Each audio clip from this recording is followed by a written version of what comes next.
your oath of office.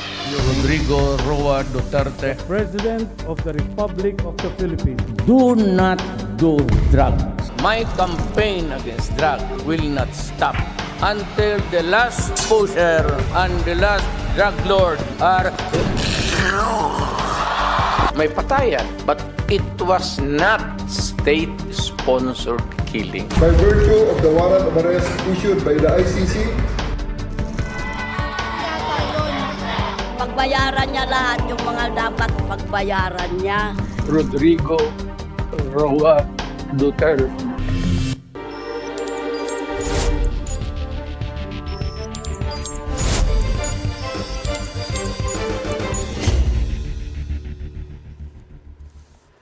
Tatlong babaeng hukom ang mga ngasiwa sa confirmation of charges hearing ni dating Pangulong Rodrigo Duterte na magsisimula ngayong araw.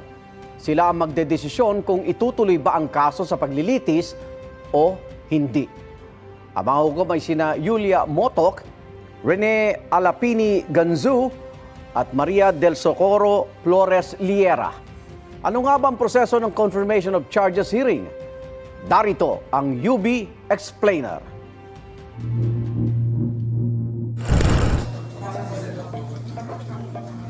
sir, you have the right to remain silent. Anything you say may be used for and against you in a court of law. Halos isang taon mula noong arestuhin si dating Pangulong Rodrigo Duterte at dalhin sa The Hague, Netherlands para iharap sa International Criminal Court. Mamaya, sisimulan na ang confirmation of charges hearing para sa mga kaso niyang crimes against humanity. Kaugnay sa kanyang drug war mula 2011 hanggang 2019. Ano nga ba ang confirmation of charges hearing at para saan ito? Hindi pa ito ang mismong trial o paglilitis. Sa pagdinig na ito, susuriin kung malakas ba ang mga ebidensya ng prosekusyon. 3 counts ng crimes against humanity sa murder at attempted murder ang kinaharap ni Duterte. Pakikinggan din ang pananaw rito ng defense team, pati ang panig ng mga biktima. Dapat, Setyembre ng nakaraang taon pa ang confirmation of charges hearing, pero ipinagpaliban ng ICC dahil ayon sa kampo ni Duterte, hindi fit to stand trial ang dating Pangulo. Batay naman sa assessment ng independent medical experts na pinadala kay Duterte, fit ang dating Pangulo na humarap sa hearing. Ang schedule ng confirmation of charges hearing ngayong araw, bukas, sa Huwebes at Biyernes. Kada araw, 3 oras lang ang pagdinig. Bawat 1 oras magkakaroon ng break para makapagpahinga ang dating Pangulo ayon sa ICC.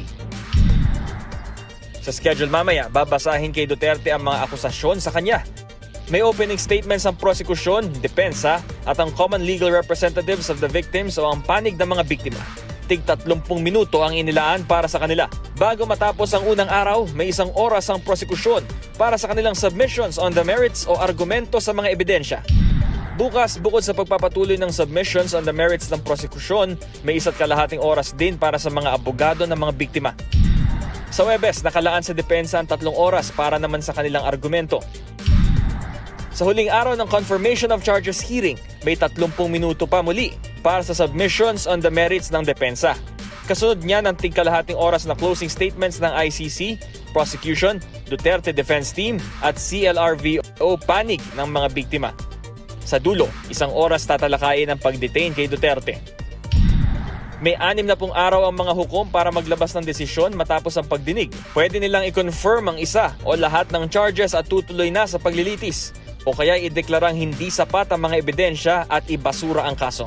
Pwede rin silang humiling ng karagdagang ebidensya at investigasyon o i-extend ang pre-trial period. Ano man ang desisyon ng mga hukom, may pagkakataon ng prosekusyon o defense team na magpasa ng kanilang apela. Ito ang unang balita, Bam Alegre, para sa GMA Integrated News. Alas 5 po ng hapon, oras sa Pilipinas o alas 10 pa ng umaga, oras sa The Hague, magsisimula ang confirmation of charges hearing ng International Criminal Court laban kay dating Pangulong Rodrigo Duterte. Update tayo mula mismo sa The Hague. May unang balita live. Magkasama natin si Mariz Zumali. Mariz. Good morning, Evan. Magandang umaga mula rito sa The Hague, Netherlands. At pasado alas 12 na nga ng hating gabi dito sa The Hague. At sa loob na lamang ng kulang 10 oras ay magsisimula na nga ang makasaysayang confirmation of charges hearing para kay dating Pangulong Rodrigo Roa Duterte dito sa Pretrial Chamber 1 ng International Criminal Court. Sa unang araw pa lang, Evan, mga kapuso, nitong pagsisimula ng confirmation of charges hearing ay babasahin ang mga sakdal sa dating Pangulo, babanggitin din yung mga obserbasyon ng depensa at isa-isang mabibigyan ng pagkakataon na magbigay ng kanilang mga opening statements ang prosekusyon, Council of Victims, pati na rin ang depensa.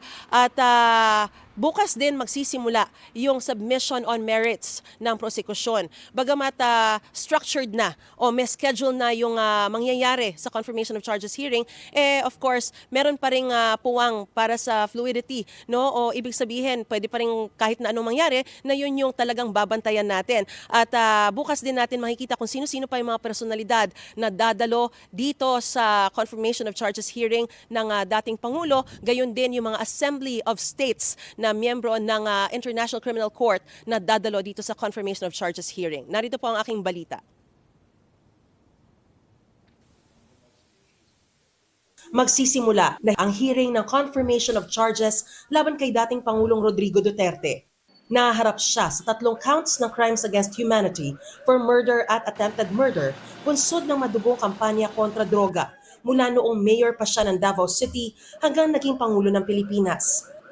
February 23, 24, 26 at 27, itinakda ang confirmation of charges hearing. Ayon sa ICC, hindi ito paglilitis. Magdedesisyon ang pretrial judges kung may sapat bang ebidensya para isakdal ang dating Pangulo. Naunang pinagbigyan ng ICC Pretrial Chamber 1 ang petisyon ni Duterte na siya'y lumiban o hindi humarap sa pagdinig.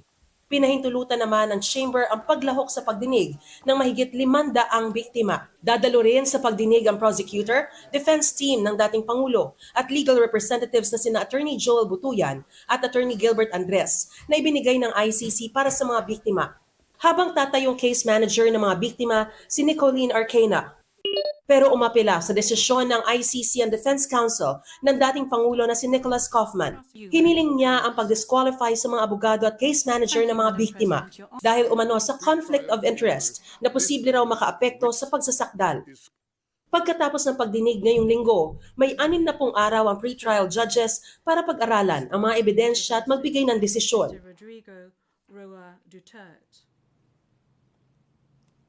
Ivan, mga kapuso, medyo unique nga po yung sitwasyon, no? Yung confirmation of charges hearing ng dating Pangulo dahil sa kanyang kalagayan para ma-accommodate yung kanyang sitwasyon ay magtatagal lamang ng 3 oras kada araw yung hearing at hindi rin po tuloy-tuloy. So may break every after an hour para rin po talagang mabigyan ng pagkakataon yung kanyang sitwasyon. Although nagdesisyon na nga po ang Pre-Trial Chamber 1 na payagan ang dating Pangulo na hindi dumalo bukas sa kanyang confirmation of charges hearing.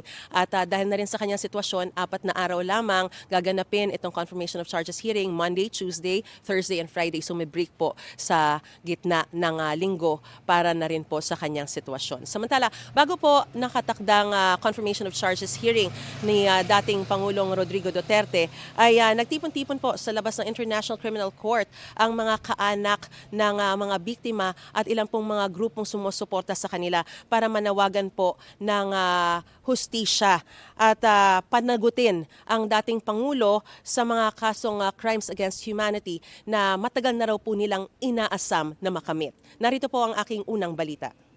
Duterte, panagutin! Duterte, panagutin! Yan ang sigaw ng mga kaanak ng mga biktima ng war on drugs na nagtipon sa labas ng International Criminal Court sa bisperas ng confirmation of charges hearing ni dating Pangulong Rodrigo Duterte.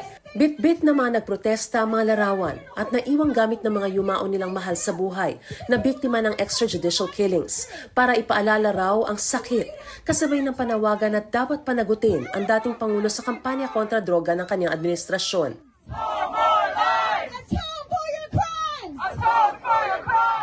3 counts of crimes against humanity of murder and attempted murder ang kinakaharap ni Duterte sa pre-trial chamber 1. Una, para raw sa 19 na pagpaslang na iniuugnay sa Davao Death Squad sa Davao City nung si Duterte pang mayor doon. Pangalawa, para naman sa 14 na pagpaslang sa tinaguriang high-value targets nung siya pang Pangulo na ipinatupad sa pamamagitan umano ng mga police at state-linked organizations. At pangatlo, para sa 45 pagpaslang at tangkang pagpaslang daw sa barangay clearance operations habang umiiral ang nationwide war on drugs. Ayon sa mga pamilya ng mga EJK victim, matagal nilang hinintay ang araw na ito. Nagbibigay raw ito ng pag-asa sa kanila matapos ang ilang taong pagdadalamhati at kawalan ng katiyakan. Kabilang sa kanila si Lore Pasco na nawala ng 2 anak na sina Crisanto Antonio at Juan Carlos noong panahon ng Administrasyon Duterte. Ang sabi niya ngayon, matanda na siya, nahirapan na siya, pero ang sagot ko sa kanya, parehas naman tayong matanda, pero ako hindi nagsasawa, hindi pa ako napapagod hanggat makamit namin ang hustisya para sa lahat ng mga biktimang pinaslang. Di ba kanina umuulan? Apo. Ngayon nagpakita ang araw. Ibig sabihin, nakikita na po namin ang liwanag ng hustisya. Nanawagan din siya sa mga Pilipino, mga OFW at sa international community na patuloy silang samahan sa paghahangad ng hustisya saan nila'y mahaba at masalimuot na proseso. Dumalo rin si Shira Escudero na nawalan ng 18 anyos na kapatid na si Ephraim noong 2017.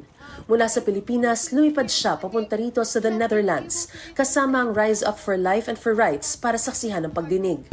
Ephraim was found with his head bound with packaging tape, his head dotted with bullet wounds, his hand hog-tied, and his legs tied as well, dumped on a patch of grass. That's how we found my brother. But before that, he also disappeared. Police just found him. He was dumped 100 kilometers away from our place. So we experienced a lot of pain and trauma looking for my brother and to find him lifeless. Sa kabila ng hirap na balikan ang masasakit na alaala, sabi ni Escudero na pinili nilang humarap sa ICC para patunayang totoo ang kanilang mga kwento. Umaasa siyang tuluyang makukumpirma mga sakdal at hahantong ito sa paglilitis at pananagutan. Para sa mga pamilya, ang confirmation of charges hearing ay hindi lang isang legal na proseso, kundi isang hakbang patungo sa matagal na nilang ipinaglalabang hustisya. Yan ang unang balita. Mariz Umali para sa GMA Integrated News. Gusto mo bang mauna sa mga balita? Mag-subscribe na sa GMA Integrated News sa YouTube at tumutok sa unang balita.